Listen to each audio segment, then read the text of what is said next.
ఇది ఎట్లా కట్టుకుంటారు? కనీసం కట్టుకుంటే 6 గజాల చీర ఉండాలి.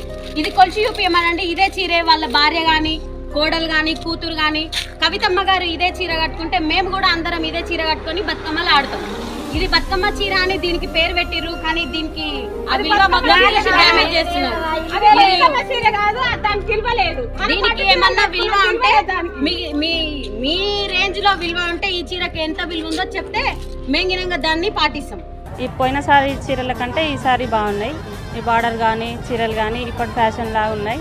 యూనిఫామ్ అనేది ఇది మంచి ఐడియా. ఇంతకుముందు మేము సొంతగా మా సొంత డబ్బులతో కొనుక్కునేటోళ్ళము. ఇప్పుడు ఏమైందంటే అందరం ఒక్క శారీ కట్టుకొని పోతే అక్కడ కొంచెం చూడడానికి బాగుంటుంది, డిగ్నిటీ ఉంటుంది. బాగుందండి. ఇట్లా డిస్ట్రిబ్యూట్ చేయడం అంటే నెలకి 4 మీటింగ్లకు అటెండ్ అవుతుంటారు మా సంఘ సభ్యులు. ప్రతి ఒక్కరికి కూడా యూనిఫామ్ అనేది ఉంటే కొంచెం ఏదైనా వచ్చే వాళ్ళకి విలువ ఉంటుంది.